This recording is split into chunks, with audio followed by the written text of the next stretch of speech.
Hello, hello. Good evening, my dear students. So welcome to this new session today.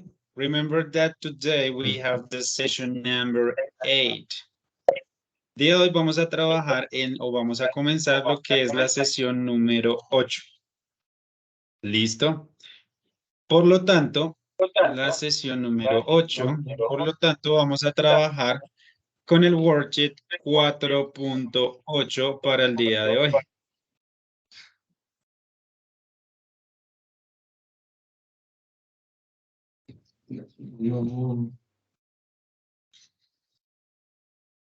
Yes.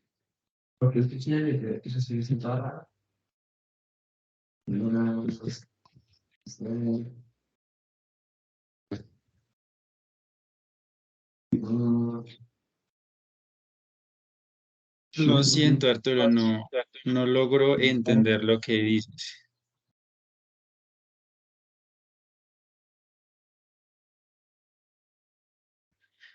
No, teacher, disculpe, no, por error le abrí el micrófono, pero no, es mi hijo que está en la otra compu. No estoy interviniendo, profe, disculpe. Ok, no worries. Listo, entonces no se les olvide descargar el worksheet 4.8, ya está habilitado. Si no les aparece habilitado, refrescamos la página para que nos pueda aparecer, ¿ok? Y entonces también para que marquemos nuestra asistencia de una vez para que no se nos vaya a olvidar, les voy a compartir por acá.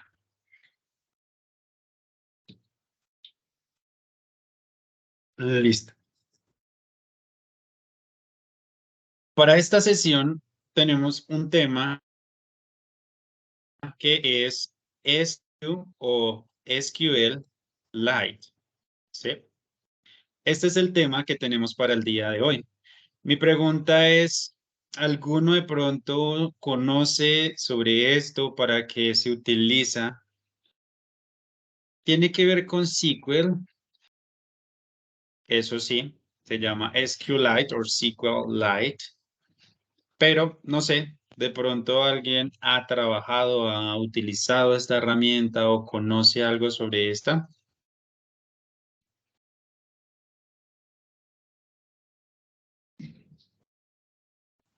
No, profe. Profe, yo nunca me ha gustado, pero he escuchado que es para móvil. No sé si sea cierto o falso, no sé. Puede ser, O sea, para tiene Android. mucha coherencia. Ajá. Ok. Bueno, entonces, eso es lo que vamos a trabajar el día de hoy. SQLite, ¿cierto? Así lo llamamos, SQLite. Y vamos a ver para qué sirve, cómo lo podemos utilizar y cuáles pueden ser sus beneficios. Para esto, vamos a comenzar con un video. Como bien saben, me gusta mucho traerles videos porque son temas que de pronto no conocemos y es mucho mejor cuando pues, tenemos personas que de pronto sí o preparan un material mucho más específico para esto. Entonces vamos a hablar de SQLite para principiantes, solo en 10 minutos. El video es un poquito larguito, pero créanme que es bastante entretenido si le prestamos atención. Este tema es súper útil. ¿Listo? Vamos a ver el video. Vamos a prestar atención y ahora ya entonces compartimos opiniones.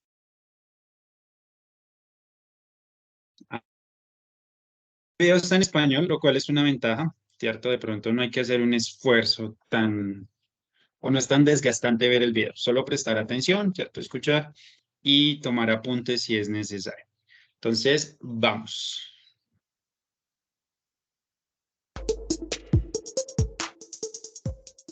SQLite es la base de datos relacional más liviana que existe, y de ahí su nombre. Es una base de datos que yo creo todos deben conocer porque se utiliza muchísimo, sobre todo en IoT, Internet of Things, y también se usa en casos en donde necesitamos una base de datos temporal o una base de datos muy liviana, por ejemplo, para una aplicación móvil y ejemplos como esos. En general, en este canal hemos visto SQL Server, MySQL, hemos visto Postgres, que son bases de datos relacionales muy utilizadas, de código abierto, muy interesantes, pero SQLite me parece que nos estaba faltando. También es de código abierto, el código lo pueden encontrar en la misma página, está escrita más que nada en C y está diseñada para ser portable y muy liviana.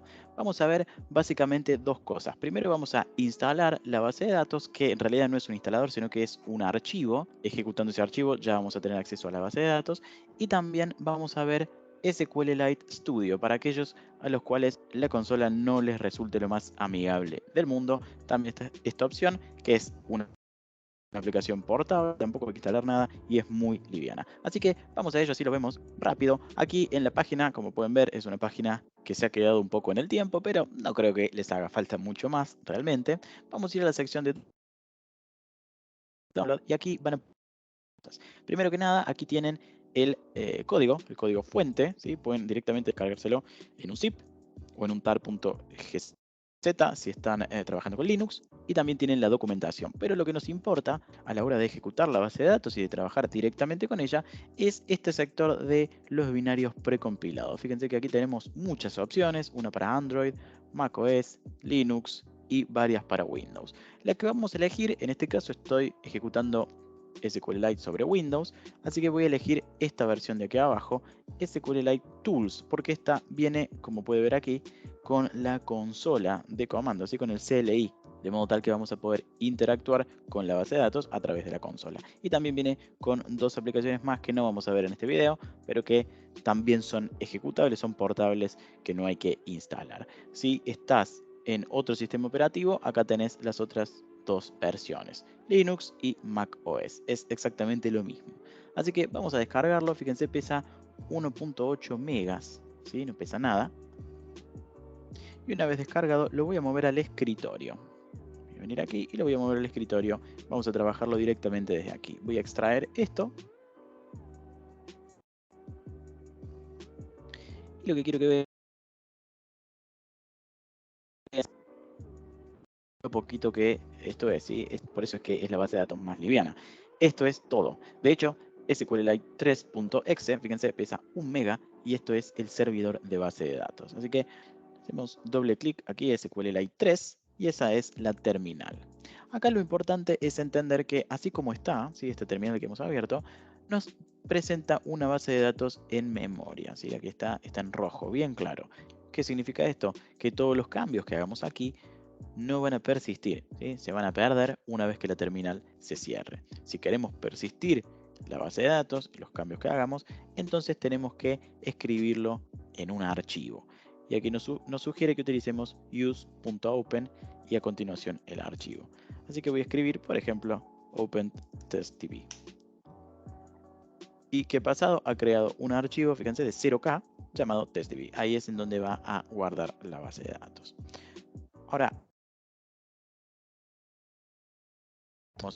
el punto OpenTestDB, ya tenemos una base de datos que persiste y desde solamente nos importa el SQL. La sintaxis es exactamente la misma que en un SQL Server, MySQL o en un Postgres. Si no sabes nada de SQL, te dejo aquí un video muy popular de mi canal que es SQL en 10 minutos, en donde te muestro lo básico de la sintaxis de SQL en 10 minutos. Lo que vamos a hacer aquí no es absolutamente diferente para nada. Lo que sí, SQLite tiene menos opciones. Al ser una base de datos, digamos, minimalista, no tiene, por ejemplo, todos los tipos de datos y todas las opciones que tiene un SQL Server o un Postgres, ¿sí? Tiene opciones acotadas. Para eso te invito a ver aquí la documentación.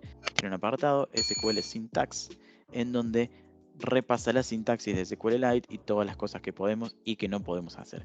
En realidad todo tiene un equivalente. Por ejemplo, no hay un tipo de datos para booleans en SQLite, pero lo podemos conseguir utilizando un integer y valores 0 y 1, ¿sí? Simplemente. Lo mismo pasa con las fechas. No tenemos un tipo de datos para la fecha como tenemos en SQL Server, pero podemos conseguirlo igual utilizando un campo de tipo text. Todas estas cosas hacen que la base de datos sea más liviana, ¿sí? Perdemos en comodidad, si se quiere, pero ganamos en espacio, ¿sí? Porque no pesa absolutamente nada. Bueno, bien, vamos a crear una primera tabla. Le voy a poner contacts. Y esto va a ser lo de siempre. Voy a poner una lista de campos con su tipo de datos, primary key. Al indicar que el ID es primary key, automáticamente también va a ser autoincremental, ¿sí? Va a ser un valor identidad. Así que no voy a tener que estar definiendo el valor del ID en cada insert. First name va a ser de tipo text. Last name también va a ser de tipo text. Found va a ser un integer. Y address va a ser de tipo text. El último punto y coma. Y ya tenemos nuestra tabla creada. Fíjense que ahora ocupa 8K el archivo. Así que está bien, tiene una sola tabla, pero igual es muy poco. ¿Sí? Muy poco espacio. Cual hace SQLite tan interesante. Vamos a agregar un insert. Esto es igual que siempre, no tiene ninguna novedad si ya sabes SQL. Vamos a agregar first name, last name, phone y address. Y los values. Vamos a pasar por aquí. John.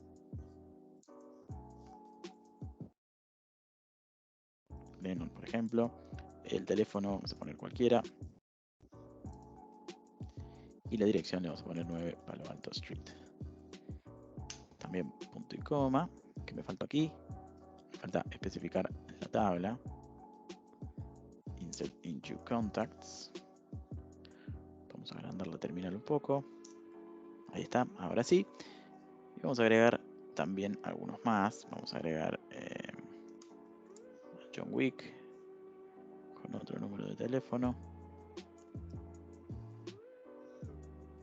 Y vamos a hacer que viva en la misma cuadra.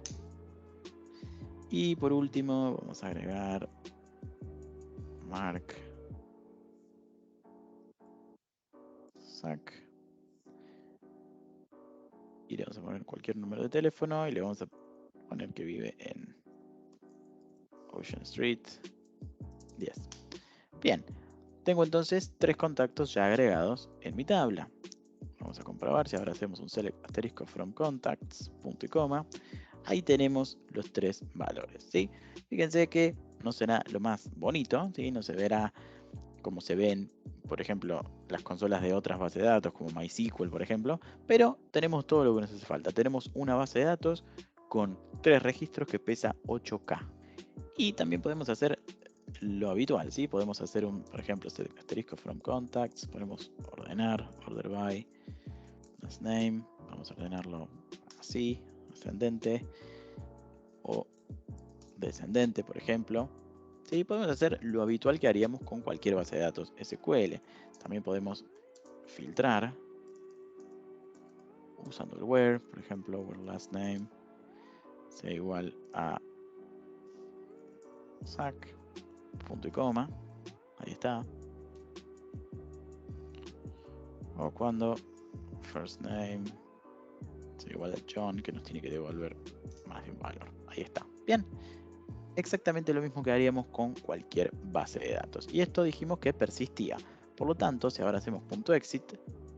Pero antes de hacer .exit, esto así como está, lo puedo guardar en otro archivo si yo quisiera. Por ejemplo, puedo hacer .save testdb2. Lo cual me creó inmediatamente otro archivo testdb que es una copia a testdb. Vamos a hacer .exit. Y ahora vamos a demostrar que esto todavía existe, que tiene todavía los datos. Así que lo vamos a abrir de nuevo. Vamos a hacer un .open testdb select asterisco from contacts. Y ahí están nuestros 3 contactos. ¿Sí? Persistió sin ningún problema. Es más, vamos a filtrar de nuevo. El ID sea igual a 2, como para interactuar con la base de datos, y todo funciona a la perfección. Bueno, esto sería cómo utilizar la consola. Ahora vayamos a ver cómo utilizar SQLite Studio, que está aquí. Para aquellos que no quieran utilizar la consola, bueno, vamos a descargarlo.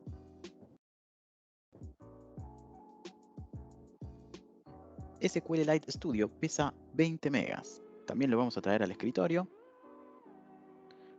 y lo vamos a extraer. Y es increíble que pese 20 megas porque es toda una suite para administrar datos, como lo es SQL Server Management Studio, y pesa 20 megas y es portable, no necesita ningún tipo de instalación, ¿sí?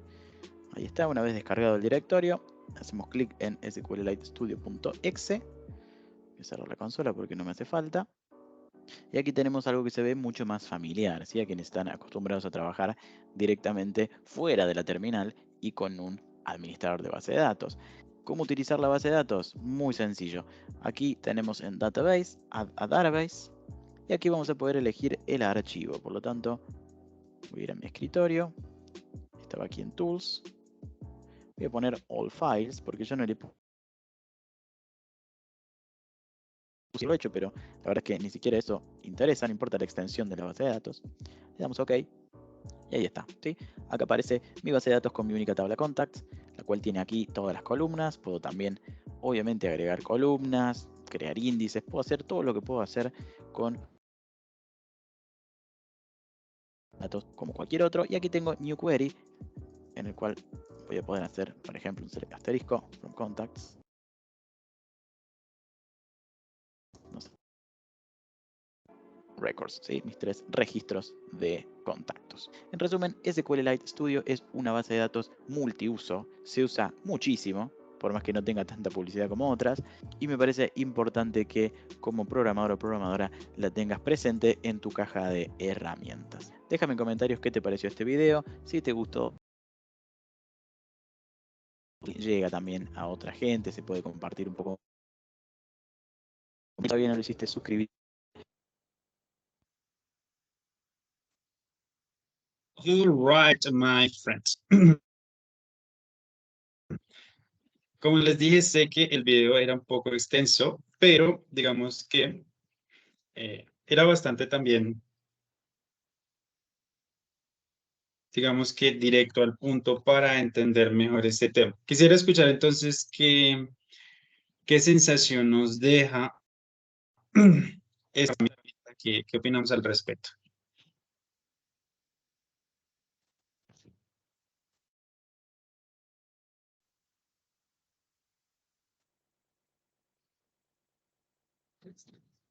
Profe, en el caso mío, yo no sabía que pesaba poco, nomás 20 megas para hacer un editor, pues, como el de SQL Server, pues, chévere, ¿no?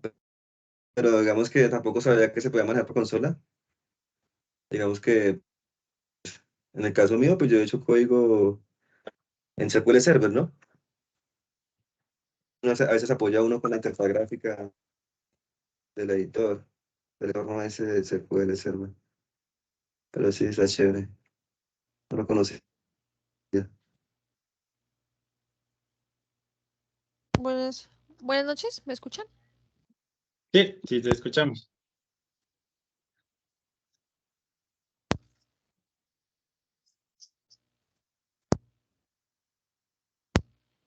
Me pasaba lo mismo que el compañero, no sabía que se podía crear bases de datos desde, desde la terminal. Y utilizamos, si uno fue parecido al de SQL Studio, pues que uno tenía como, eh, digamos, la parte visual pues le favorecía a uno mucho, porque uno ya sabía, bueno, cómo iba quedando las bases de datos, si había insertado bien los datos. Entonces yo creo que pues la ventaja del SQL Studio es ese, ¿no? Pues que uno puede ir visualizando cómo van quedando las tablas, contrario a una terminal, por ejemplo. Pero sí me pareció interesante. Buenas noches. Hello. Buenas noches, profe. Buenas noches, compañeros. Pues algo que me gustaría pronto en cuanto a lo de bases de datos es el lenguaje en sí, o sea, como el significado, porque maneja muchos términos en inglés. Entonces, el lenguaje, por ejemplo, de búsqueda, bases de datos y de edición de, digamos, de todo lo que tiene que ver con almacenamiento y esas cosas. Pues es interesante eso, ya que estamos como pronto hablando, refiriéndonos hacia el lenguaje SQL.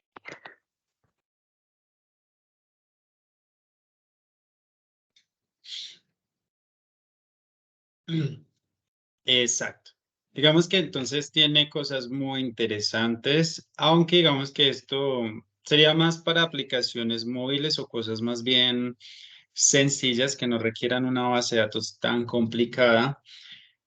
Es bastante útil, entonces es algo muy bueno que lo tengamos en cuenta y lo vayamos conociendo, ¿listo? Cuando hablamos de SQLite, ¿listo? O SQLite, sería como lo vamos a ver. Y ese es el tema del día de hoy, en eso nos vamos a enfocar y en eso vamos a trabajar, ¿listo? Vamos a continuar. En este momento vamos a pasar a revisar lo que es el vocabulario, ¿cierto? Recuerden que estamos en la sesión número 8.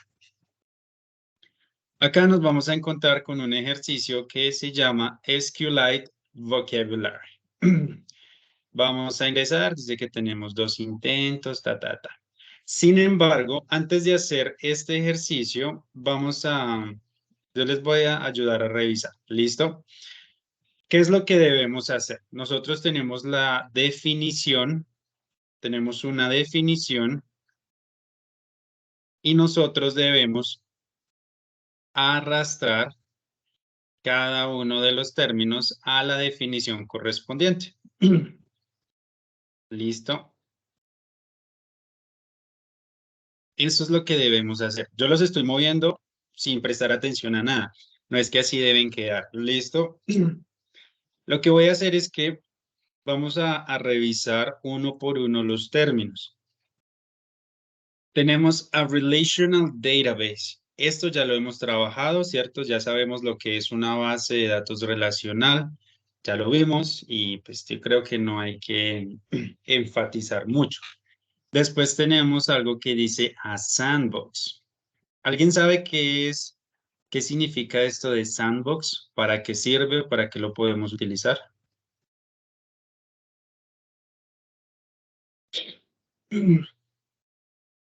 Sandbox, su traducción sería caja de arena. Entonces, digamos, en programación, ¿a qué le podemos llamar caja de arena?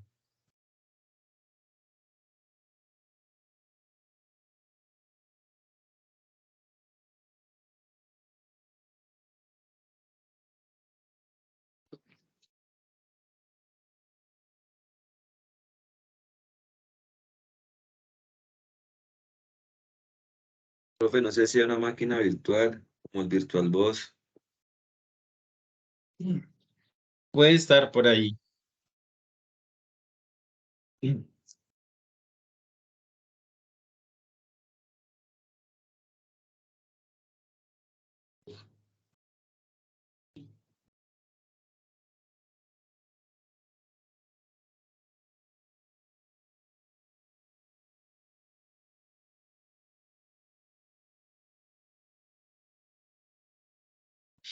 Ok, entonces coloquemos what is a sandbox in programming. Y voilà, por acá. Quiero que miremos esta imagen. ¿Qué les hace pensar esta imagen que les muestro en pantalla? La caja de arena. Lo protege contra virus, no sé. Proteger Bueno, un software. entonces, Vive, que por ahí es. un sistema que convive con Linux. Como un sitio para practicar. Exactamente, por ahí es. A sandbox es un entorno virtual en el que podemos hacer pruebas a nuestro código o a nuestro programa sin temor a dañar el código fuente, ¿sí? Eso es un sandbox. Inclusive, pues yo estuve mirando y hay, digamos que hay muchos, pues cuando son programas como pronto WhatsApp o no sé, programas de pronto muy de alto rango o muy famosos, digámoslo así, el sandbox se utiliza para atacarlo. ¿sí? Se les hace ataques cibernéticos para ver cómo reaccionan o para, ¿cierto? Para probar todo este tipo de cosas, pero el sandbox, digamos que la caja de arena, se queda ahí, no afecta al código fuente ni nada. Entonces, el sandbox es un entorno virtual que me permite hacer pruebas de todo tipo sin afectar el código fuente, ¿sí? Eso entonces es un sandbox. Para que lo tengamos muy presente. Entonces, mira, aquí dice, a sandbox is an isolated testing environment, ¿cierto? Entonces, es un ambiente aislado de pruebas, ¿cierto? Que le permite a los usuarios ejecutar o correr los programas o abrir archivos sin afectar la aplicación, el sistema o la plataforma en la que se está corriendo. ¿Listo? Entonces, esto es un sandbox.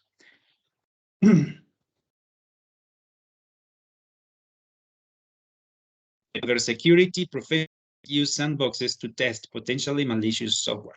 Entonces, los de ciberseguridad o los profesionales de ciberseguridad usan estas cajas de arena para testear o probar software potencialmente malicioso. ¿Listo? Para que lo tengamos muy en cuenta esta parte del sandbox. Listo. Después tenemos a esquema. Esto lo vimos la sesión pasada. Entonces, para que, digamos que no lo vamos a entrar, para que echemos memoria y revisemos, recordemos lo que es un esquema. Tenemos C++, en inglés lo llamamos C++, ¿ok? En inglés se le llama C++, también ya sabemos lo que es. Después tenemos Object Relational Mapping, o el más conocido como ORM. ¿Alguien recuerda qué es esto? ¿O para qué sirve esto del Object Relational Mapping? ¿O para qué sirven los ORMs?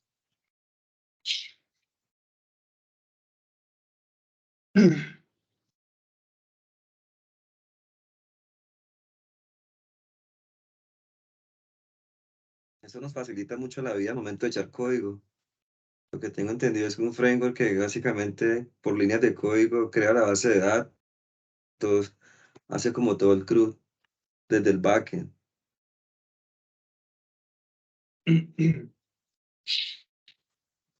Por ahí es. Exactamente, listo. Pero miremos por acá. Esto. Como saben, digamos que el lenguaje que se utiliza para las bases de datos es un lenguaje muy diferente al que se utiliza en las aplicaciones, ¿sí? Entonces, el ORM es como ese intermediario, es que nos facilita la vida, que nos facilita acceder a una base de datos, ¿cierto? Y traer la información o viceversa. Entonces, el ORM es el encargado de comunicar tanto mi aplicación con la base de datos, aunque el lenguaje de programación sea distinto, o si no, digamos que no sería posible. Sí. Ese es el ORM, Object Relational Mapping, así es que lo llamamos. Sí, mira. Obviamente esto está enfocado en la programación de objetos. Básicamente permite que sí, mi código que está orientado a objetos se pueda comunicar con una base de datos que no está orientada a objetos, ¿cierto? Que tiene un lenguaje de programación diferente y ese ORM es el que me permite generar esa comunicación. Les voy a compartir por aquí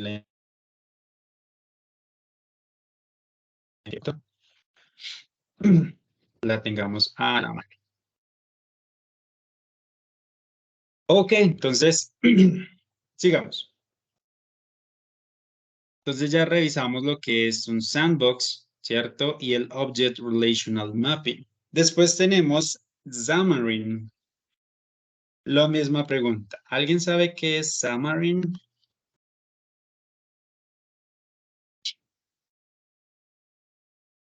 No, Eso es de .NET. Eso es de .NET y es para desarrollar aplicaciones móviles en C#, en la nube. Sí lo he escuchado, pero nunca lo he manejado. Perfecto. Listo, entonces Xamarin es un entorno de desarrollo, ¿cierto? Donde podemos crear aplicaciones móviles. Vamos a ver este video, dura 2 minutos y medio prácticamente, pero les aseguro que nos va a dar una idea súper clara de lo que es Xamarin y para qué lo podemos utilizar y cómo funciona. Listo. No dura mucho, entonces considero que este video es bastante ilustrativo. Vamos a verlo.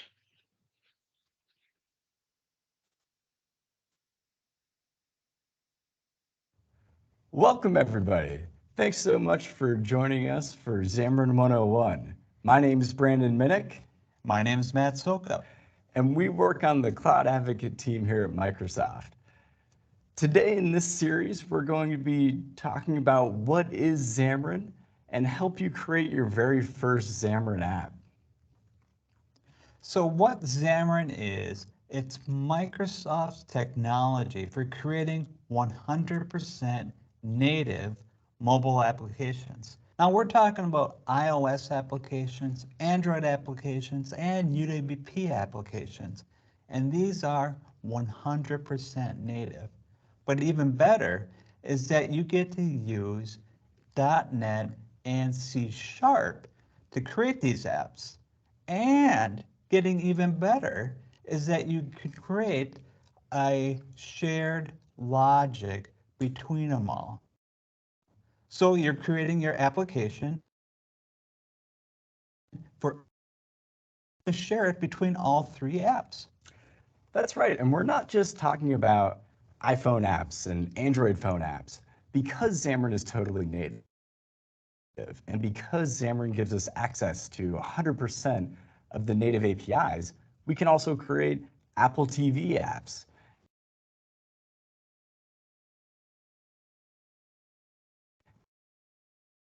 Everything you can do in Objective-C, Swift, Java, or Kotlin can be done.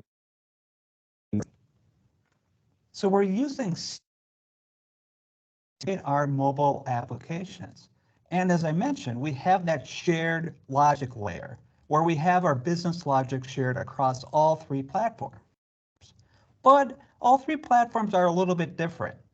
However, we have commonalities between the platforms. So iOS has a concept of a button, Android has a concept of a button, and so does UWP. So what Xamarin is introduced Xamarin Forms. And so what's this? It's this abstraction between all three platforms where they give you an API to program against a button or other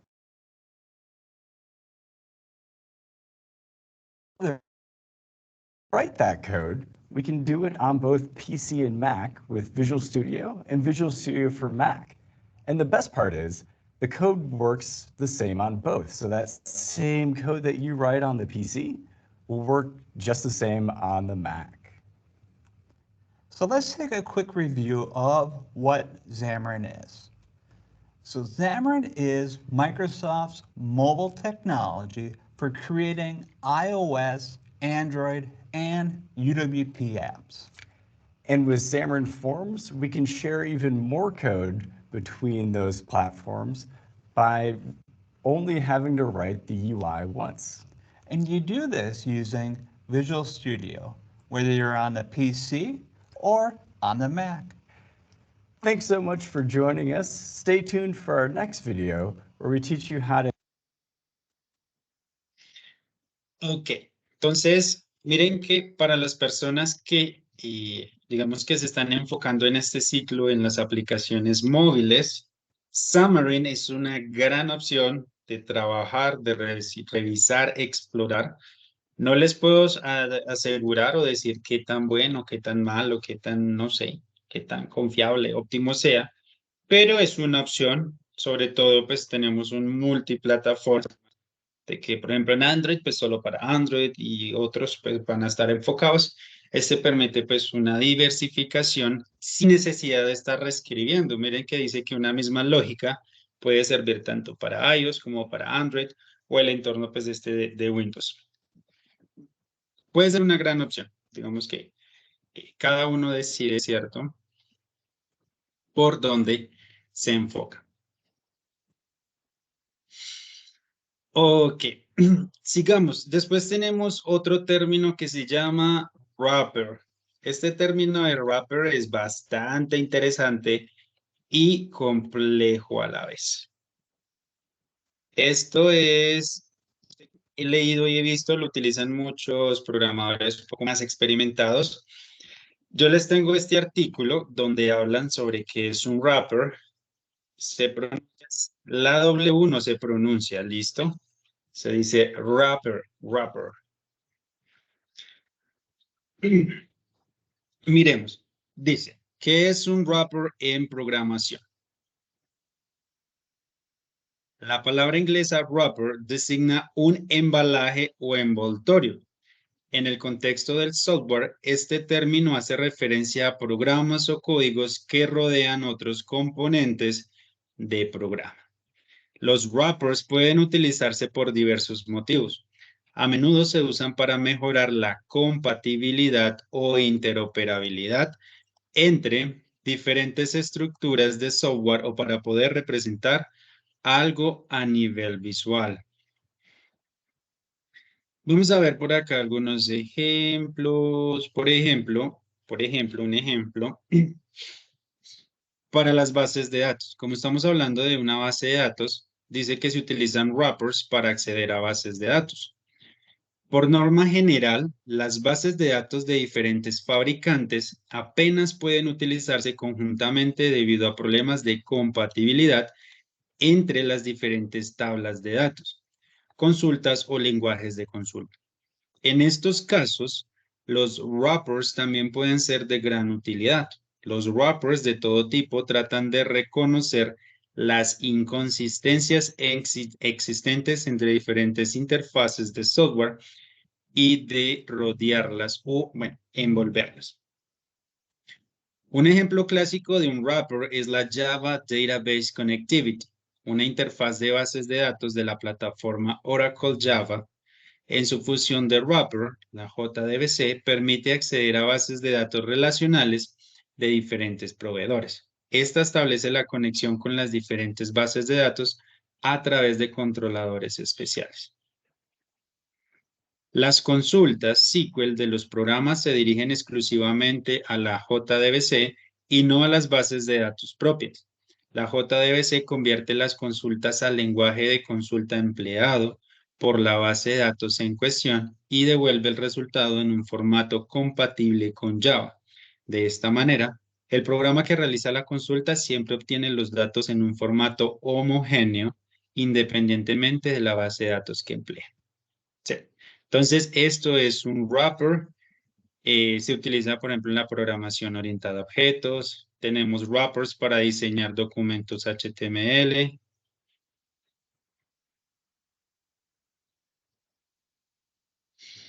Miremos acá. Es muy común usar wrappers en el cambio del diseño de páginas web HTML y CSS. Sin wrappers, incluso los cambios más pequeños, por ejemplo, cambiar los espacios de los márgenes de una ventana del navegador, implicarían tener que modificar varias hojas de estilo y revisar al final que todas siguen siendo compatibles. Es mucho más sencillo meter todo el contenido de la página en un contenedor div, tal y como muestra el siguiente ejemplo. Entonces acá tiene un ejemplo. Div class wrapper. En el contenedor wrapper se encuentra el contenido real de la página. En el archivo CSS correspondiente se define el wrapper como hoja de estilo. Y aquí está el wrapper. El width, el margin. En este ejemplo se usa el parámetro width para atribuir un ancho de 500 píxeles al contenedor.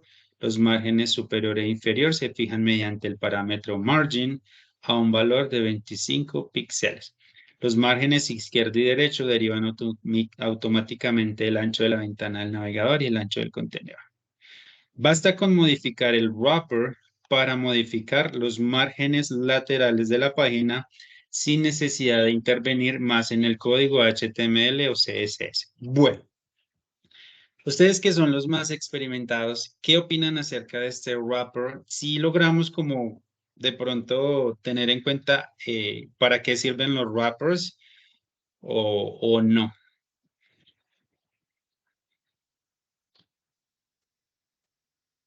Para mí es un término un poquito complejo. Sí, profe, la verdad, no, para mí no es claro todavía. De hecho, profe, el repositorio de Jihad puede ser un wrapper. Digamos que es como agrupar, tener todo el código y hacer una línea, afectar un solo bloque, ¿sí? O sea, hacer como un cambio y no hacer digamos, tengo 10 archivos, hacerle un cambio en cada archivo, sino a través de identificadores o referencias hago los cambios. Por ejemplo, ahí hacía la mención del DIT, que, o sea, se usa en las hojas de estilo de cascada, en CSS. Uno va y le da formato, le da color y lo afecta para todo. O sea, no para uno solo. Por ahí es. Exactamente. Digamos entonces, el wrapper, como dice, significa envolver o envoltorio. Básicamente, la función del wrapper es cuando tenemos que modificar algo, sobre todo pues en HTML, ¿cierto? Y esa modificación, digamos que va a afectar más de lo que queremos. Lo que hacemos es envolver la parte que queremos. Solo la partecita que necesitamos modificar la envolvemos en un wrapper, ¿sí? Y eso lo podemos modificar como queramos, pero la página en general, la página en contexto general, no se va a ver afectada en ningún momento. Solo la parte que envolvimos, donde pusimos el wrapper, si hablamos de HTML. Por ejemplo, cuando habla desde la base de datos, yo lo veo es como tener las dos bases de datos con lenguajes diferentes y al hacer el wrapper, ¿cierto? Es como envolver las dos y crear una parte general, como un lenguaje que todas dos se comunican con ese wrapper y ese wrapper es el encargado de gestionar todo. Digamos que eso sería como en ese sentido. Y por ahí es como la web. El wrapper es como envolver y como abarcar un terreno pues más amplio para que sea más fácil trabajar. Yo lo veo así, como les digo, hace falta un poco más de experiencia para entender más en la práctica, pero pues en la teoría va por ahí. No sé si de pronto así tengamos un poquito más de claridad, pero así es como funciona.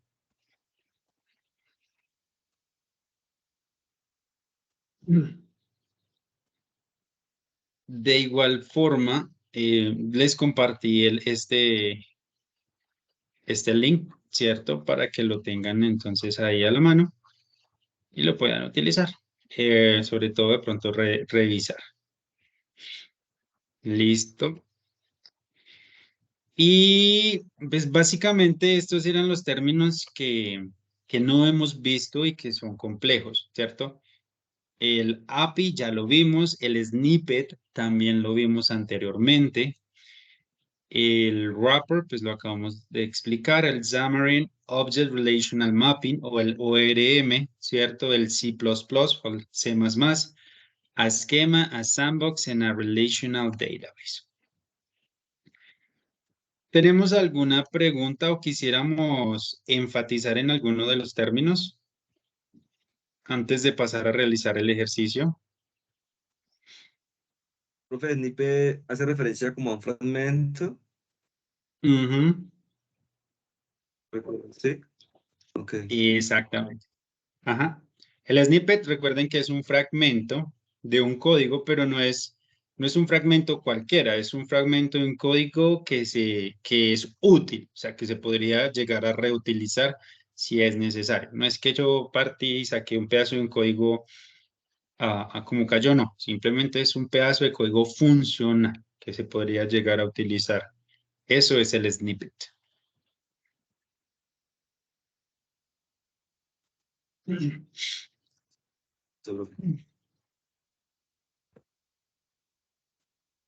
¿Alguna otra pregunta? Ya saben que con mucho gusto les explico.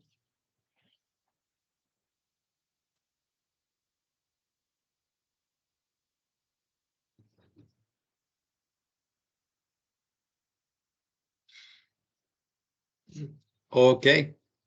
Entonces, recuerden, sesión número 8, tenemos el SQLite Vocabulary. Allí, recuerden que tenemos 2 intentos y que va a prevalecer la calificación más alta. ¿Ok? Entonces, vamos a hacer esa actividad y ahora ya continuamos. Por acá les voy a dejar la contraseña para los que no han registrado su asistencia.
Profe, yo tengo una pregunta.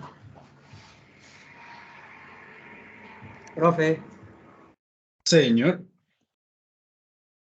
pues así, si yo escojo, por ejemplo, si yo digo, donde me dice una de las preguntas, uno de los puntos, se refiere a se refiere a programas de código que literalmente envuelven otros componentes del programa. Es una base relacional, es una base de datos relacional, ¿cierto? no exactamente, porque esos se relacionan pero no se envuelven. Digamos que lo que hace es que yo les explicaba, ¿cierto? Que sí abarca o envuelve partes de código componentes. Pero pues si una Eso es base lo de que datos hablamos. relacional es eso, entonces, ¿por qué la respuesta no es esa? Pero una base de datos relacional lo que hace es más bien agrupar que envolver o conectar. Lo que hace es conectar más que envolver. En ese caso sería el wrapper. El wrapper sería esa la opción correcta. La que literalmente envuelve otros componentes de un programa. Bueno, profe, tenía esa duda. Sí, pero exacto. Sería más la opción correcta sería wrapper.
All right, my friend. Ok, people, veo que ya prácticamente todos, la mayoría, terminaron de realizar el ejercicio. Nuevamente, ¿tenemos alguna duda o alguna pregunta con algún término o con alguna parte del ejercicio que de pronto nos haya dejado con dudas?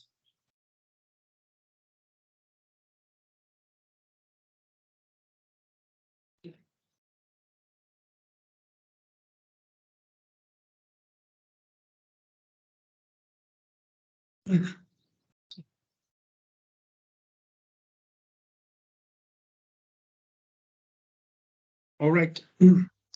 Ok. En este momento vamos a pasar entonces a realizar nuestra actividad final. Recuerden que estamos trabajando la sesión número 8 y allí nos vamos a encontrar con algo que se llama SQLite Reading. Les voy a mostrar lo que vamos a hacer. Primero les voy a mostrar el worksheet. Listo. Acá en el worksheet tenemos entonces el texto que nos habla del SQLite y como ven tenemos varias secciones. Tenemos sección 1, sección 2, sección 3 y la sección número 4. ¿Qué es lo que debemos hacer entonces? Muy sencillo. A cada una de estas secciones les debemos poner un título. Vamos a leer el párrafo, vamos a leer la información que el texto nos brinda. Teniendo en cuenta esta información, le vamos a dar un título a cada una de las secciones. Además, vamos a sacar cuál es la idea principal en la que el texto o la sección 1 se enfoca. No sé, por ejemplo, la sección 1 se enfoca en las características. Listo, entonces un título puede ser características del SQLite. Y la idea principal, entonces vamos a explicar, ¿sí? ¿Qué es lo más importante que hablan en la sección 1? Y lo mismo en la sección 2, sección 3 y sección 4. Entonces, nuevamente, vamos a asignar un título a cada sección teniendo en cuenta la información que nos dan en el texto. Además, vamos a sacar la idea principal o el aspecto más importante del cual se habla en cada una de las secciones. ¿Listo? Y eso es lo que vamos a hacer.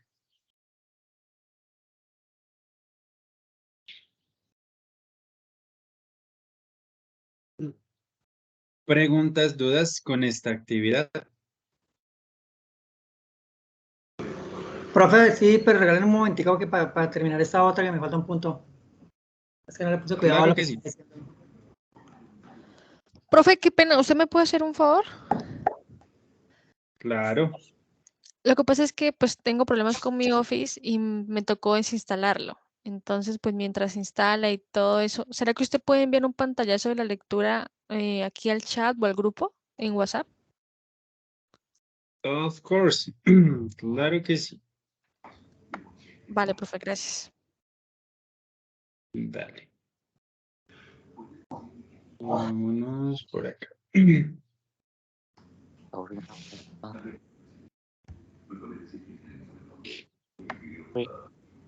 pregunta, así que me pasen mucho el enlace para el grupo de WhatsApp.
Y listo. Ese sería todo el texto. Entonces, manos a la obra, ya saben, cualquier pregunta, cualquier duda que tengan, me pueden saber y yo con mucho gusto les explico, les colaboro.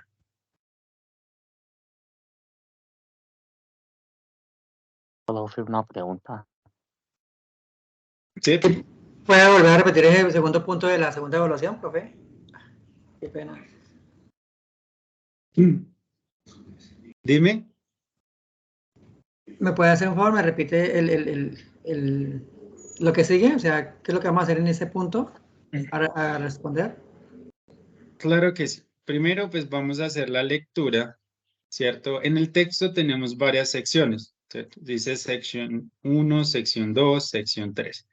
Lo que debemos hacer es asignarle un título a cada una de las secciones, teniendo en cuenta la información que nos brinda cada sección. Ese título lo inventamos, ¿cierto? Lo creamos nosotros mismos. Además, vamos a tener en cuenta o vamos a sacar la idea principal de cada una de las secciones. Entonces, en la sección 1, yo mismo invento o creo un título para esa sección, obviamente que tenga relación con el tema y saco la idea principal. Eso es lo que vamos a hacer en este ejercicio. Listo, profe, gracias. Ok. William, ¿tienes alguna pregunta? Y señor, profe, lo que pasa es que pues nunca he encontrado el enlace para unirme al grupo de WhatsApp. Entonces, para saber en qué parte está de pronto, profe. Claro que sí. Pues inicialmente yo lo envié por correo electrónico, no sé si te llegó o por acá en el chat de Teams, si tienes acceso, ya lo voy a compartir para que te puedas unir. Ah, listo, profe, muchas gracias. Dale, con mucho gusto.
Hey, people. Veo que todavía no hemos terminado. Hay varios que todavía están realizando la actividad. Recuerden que esta actividad queda abierta para que la podamos terminar sin ningún problema. ¿Listo? Les agradezco muchísimo por su asistencia al día de hoy. Espero que tengan un feliz resto de semana y nos veremos la próxima sesión. Hasta mañana, profe, Buenas gracias. noches, buen descanso, gracias.